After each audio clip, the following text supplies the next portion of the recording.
Welcome back. As I mentioned, we have Katrina Foley here, who is a candidate for Orange County Supervisor. Well, welcome. How are you? I'm great. I'm ready to go ballroom dancing. Which is what we were just talking about. But, you know, every club, we've got so many clubs here. They're always doing something fun, which is really a testament to our seniors. You know, they like to be super active. Yeah. And I know you've had a couple of things that you've participated in for our seniors, and we'll talk about that in just a minute. But, you know, Katrina, tell me a little bit about your background. Thanks so much. Well, I've been the county supervisor for Orange County since March of 2021. I won the special election, and at that time my district was Newport Beach, Costa Mesa, Huntington Beach, all the way north. Yeah. And now I'm representing that whole area plus another area, Santa Ana, Tustin, Garden Grove. Mm-hmm. I'm a 25-year attorney in employment law, civil litigation, and I'm a mom. I've got 2 sons. One just graduated college, so we're excited about that. Another one is in college, trying to check that box. Yeah. And my husband's a teacher, and so we live in Costa Mesa, and I'm just glad to be here. My 95-year-old grandmother and my 75-year-old mom both live with us. We built them a little granny unit in the back of our house. Yeah. Oh, wow. So I love all the activities you have here, and I keep trying to get my grandma to come with me. Yeah, well, absolutely, absolutely. Tell me about some of the things. I know there was one thing that you did, which is very interesting. It was business relief and housing for women over 60. What is that? Well, okay, so we did a business relief grant, the American Rescue Plan funds that came into the county, $600 million that the county got, and then each district office received $13 million that they could use for initiatives. So my office did a variety of initiatives. One was we gave out business grants to businesses that were struggling because of the pandemic, right. Artists, musicians, restaurants. We also then gave additional business grants, and it totaled about $2.2 million in total to businesses that had been shut down by the Orange County streetcar. Nothing that they could do about it, but their businesses were shut down because the roads were closed, everything was closed off in front of their stores. Oh, wow. So we gave $1.2 million for those businesses. Okay. And then on the housing front, you know, I've been a strong advocate for making sure that especially our seniors have affordable housing.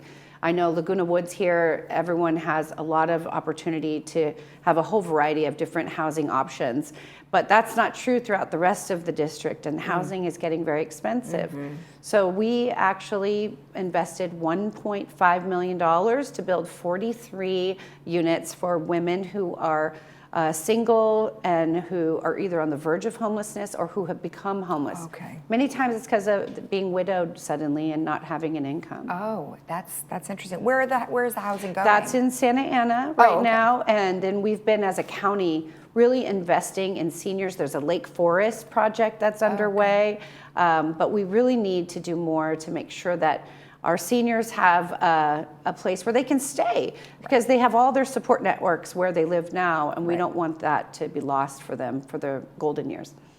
Perfect. And then food assistance for seniors. Now, we do have a variety of things in our community that are put on by Age Well, and many of the senior centers have something. What is the one you're talking about? Yeah, so again, part of those American Rescue Plan dollars that we received in each of our budgets, we used $2 million to invest in grocery gift cards, because what we learned from our surveys is that some of our most vulnerable residents, it was great to get the food box, but maybe they needed toothpaste or toilet paper or laundry detergent, things that are necessities of daily life that aren't in the food box. So we gave grocery gift cards. That was just a little bit of extra help, $100 and $200.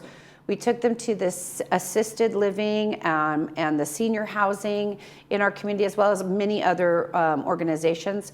We've helped 50,000 households with our Meal Gap program. Plus, I also invested in building community gardens in the district. Yeah, so helping families to be able to learn to grow their own fruits and vegetables, and just learning about sustainable practices and how we can be healthier and eat healthier is good for longevity. Oh, yes, it is. Excellent. And then, of course, we helped you out with the Animal Adoption Day. Yes.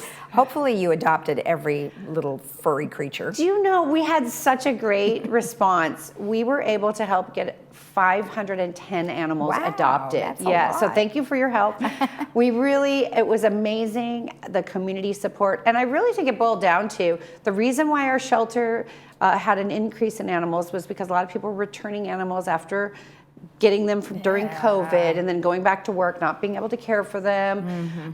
So that's unfortunate. We hope that doesn't continue to happen. Right. But also, we think that nobody knew about the animal shelter capacity issues, and waiving the fees really did help.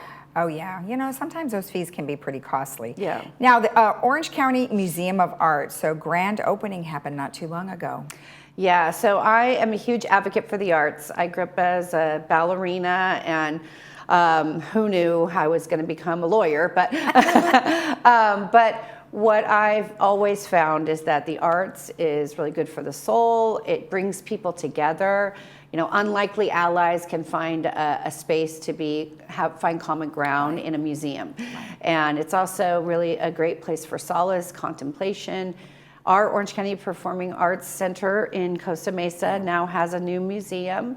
It opened last week. It's free for 10 years due to a grant from the Laguna Foundation. So Laguna Diamonds. Yes, so we're really excited. There's lots of activities there. I encourage all of your members, maybe they could take a shuttle down because it's a beautiful space, and they're going to have lots of programs there. Well, maybe when you become supervisor, you'll be able to arrange that transportation. I will be happy to do that. I could do it now.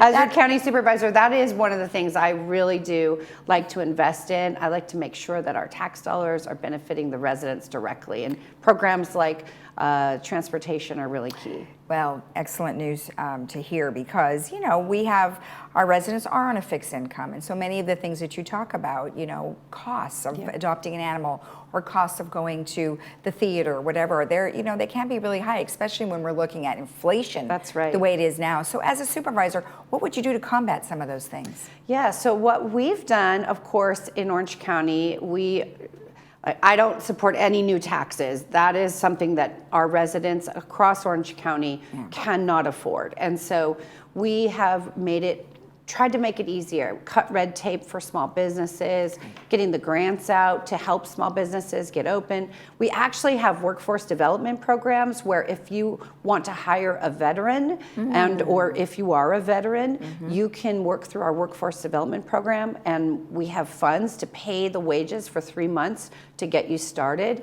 We are trying so hard to encourage people to hire our veterans. Right. And then, of course, the county has lots of part-time and full-time positions, 18,000 employees, and we're about 20% vacancy rate. So really trying to fill those positions. It's just a time right now when we need to do everything we can as a county to reduce costs for our residents. And that also means investing in activities, programs to improve the quality of life for people. Because as the costs increase for food, we want to make sure that the quality of life for people is still protected. And I will say, our board unanimously voted recently to send a letter to the governor about the gas tax. We really don't want to have any extension of the gas tax. We're trying to get that suspended. I know there's some rebates coming out, but really we can't afford gas to be any more expensive than it is now. Well, and as you know, there's so many people, unfortunately, that have left California, and I'm imagining that as things go, they may continue to do so because of these costs. So we look forward to hearing more about your campaign, and good luck to you. Thank you so much. Thanks for having me today. You're welcome. And if you want more information about Katrina Foley on what she's doing now or what she'll be doing in the future, you can go to katrinafoley.com. We'll be right back.